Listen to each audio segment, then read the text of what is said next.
Assalamualaikum Pak. Waalaikumsalam warahmatullahi wabarakatuh. Selamat sore. Selamat sore. Perkenalkan, saya Dinada Hayati, mahasiswa PPG Universitas Bengkulu Angkatan 1 tahun 2022. Begini Pak, saya akan melakukan wawancara terkait eksplorasi penyebab masalah yang ada di kelas Pak. Tapi sebelumnya mohon Bapak untuk memperkenalkan diri terlebih dahulu Pak. Baik, saya perkenalkan, saya adalah seorang pengawas SD Bengkulu Selatan, khusus untuk pengawas SD Sekolah Dasar. Nah, kebetulan SD 62 Bengkulu Selatan ini adalah binaan saya, yang salah satu mahasiswa PPG adalah Dinada Hayati yang sekarang ini sedang mengikuti program PPG ini. Demikian perkenalan saya rasa cukup. Ya. Terima kasih atas kesediaan Bapak untuk diwawancara dan mohon agar berkenan menyampaikan informasi karena Bapak adalah narasumber yang tepat sebagai pengawas sekolah di SD 62 Bengkulu Selatan ini, Pak. Kita untuk pertanyaan yang pertama ini adalah masalah yang ada di kelas. Siswa kurang memperhatikan penjelasan guru saat proses pembelajaran, Pak. Pertanyaannya, menurut Bapak, bagaimana cara kita memulai pembelajaran itu agar terasa menyenangkan bagi anak, Pak? Baik, cara kita memulai pembelajaran itu agar siswa itu termotivasi atau senang dalam mengikuti pembelajaran, maka seharusnya guru itu tidak langsung kepada materi proses pembelajaran. Maka guru itu yang pertama harus melakukan apersepsi terlebih dahulu kepada siswa, dan kalau perlu menggunakan ice breaking. Jadi siswa diajak untuk bergembira terlebih dahulu, baru masuk kepada setelah melakukan itu, guru melakukan apersepsi kepada siswa. Setelah melakukan apersepsi, guru baru menyampaikan tujuan dan langsung masuk kepada materi pembelajaran. Nah, dalam menyampaikan materi pelajaran, sebaiknya guru menggunakan media pembelajaran yang tepat dan memilih metode pembelajaran yang tepat serta model pembelajaran yang tepat untuk dilaksanakan pada hari itu. Dan pembelajarannya tidak monoton hanya satu dua arah saja. Pembelajaran itu harus berpusat kepada anak didik. Jadi harus dilakukan metode pembelajaran yang bervariasi agar siswa tidak bosan, dan sehingga pembelajaran itu nanti bisa diminati dengan baik oleh siswa. Dalam arti kata, siswa bisa termotivasi dalam mengikuti pembelajaran tersebut. Khusus kita pembelajaran di sekolah dasar, maka pembelajaran ini banyak diperlukan hiburan atau kata-kata yang memotivasi siswa itu Bu. Ini Pak, saya merasa tertarik dengan masalah yang metode kata Bapak tadi. Kalau boleh tahu Pak, metode seperti apa itu Pak? Ya, kita artinya jelas metode ceramah itu adalah model yang pokok. Pasti kita menggunakan metode ceramah. Kita tidak monoton menggunakan metode ceramah saja. Maka guru itu bisa menggunakan metode tanya jawab, metode demonstrasi, metode aplikasi dan lain sebagainya, sehingga itu dikolaborasi menjadi satu dalam menyampaikan pembelajaran. Jadi guru tidak monoton hanya kalau kenyataan selama ini banyak guru itu menyampaikan hanya menggunakan metode ceramah terus. Nah, ini yang kurang tepat itu. Jadi artinya menggunakan metode dengan bervariasi intinya. Nah, menurut Bapak, apa yang harus kita lakukan jika masih terdapat siswa yang kurang peduli saat proses pembelajaran itu, Pak?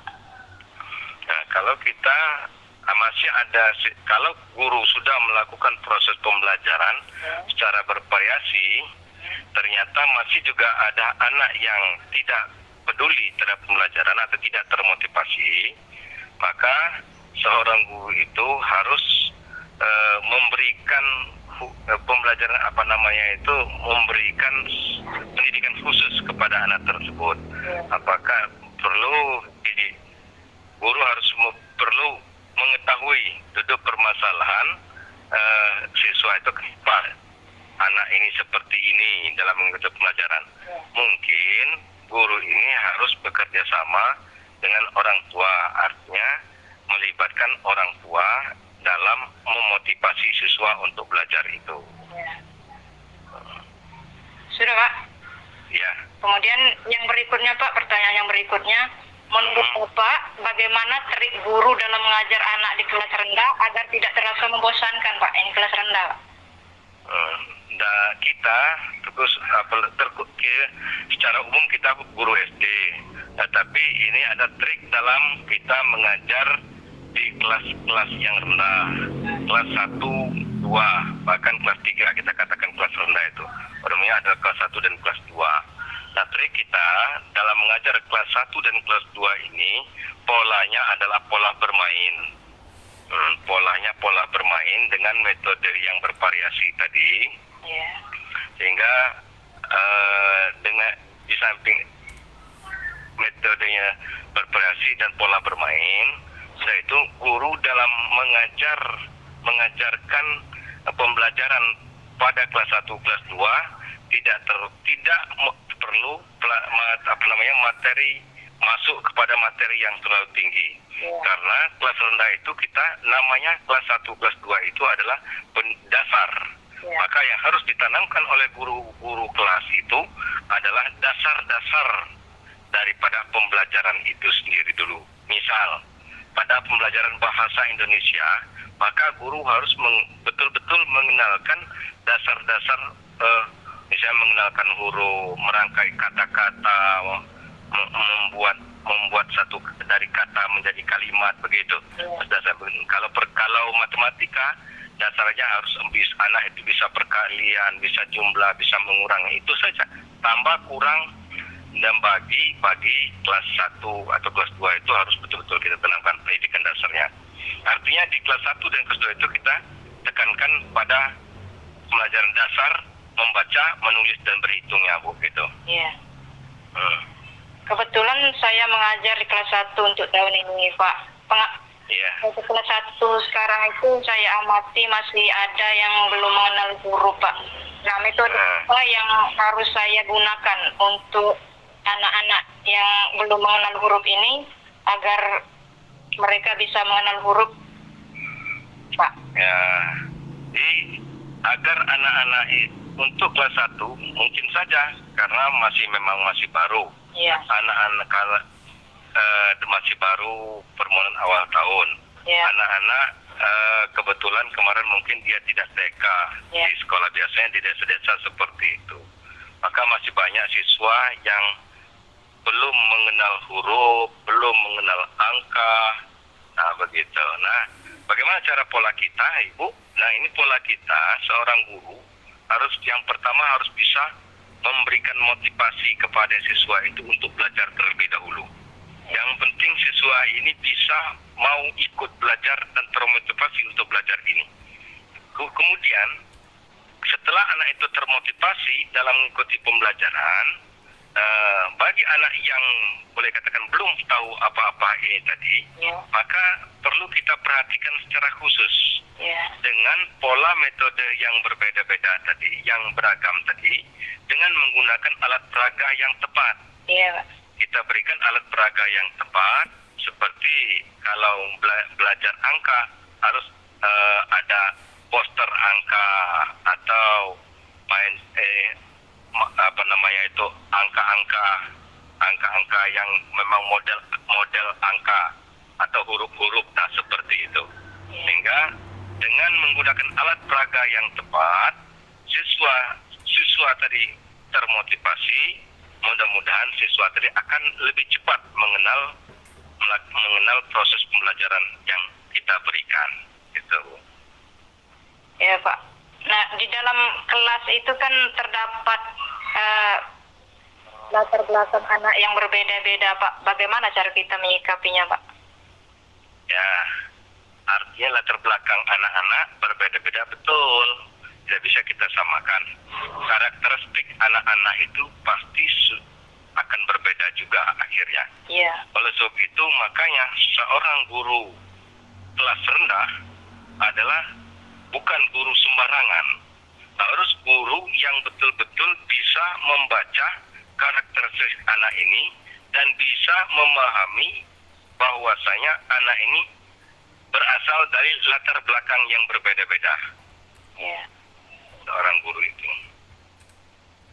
tidak bisa disamakan secara tidak bisa diberikan secara umum. Nah, maka di samping pelaksanaan secara umum, guru kelas 1, kelas 2, kelas rendah ini harus memberikan metode pembelajaran secara khusus pada anak-anak yang masih mengalami kekurangan tadi. Iya. Kemudian Pak, jika dalam satu kelas itu masih terdapat siswa yang tingkat berpikirnya masih rendah, sulit menangkap pembelajaran yang kita ajarkan, bagaimana pula cara kita menyikapinya, Pak?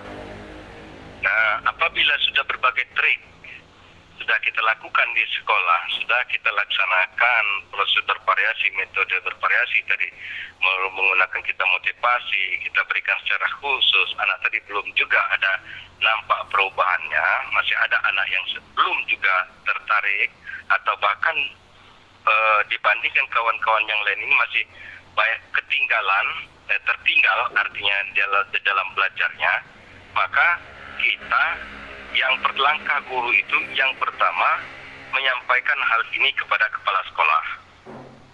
Menyampaikan hal ini kepada sekolah bahwasanya begini permasalahannya. Setelah itu kepala sekolah atau guru kelas harus memanggil orang tuanya. Orang tua tersebut guna untuk ada hubungan timbal balik antara sekolah dengan keluarganya.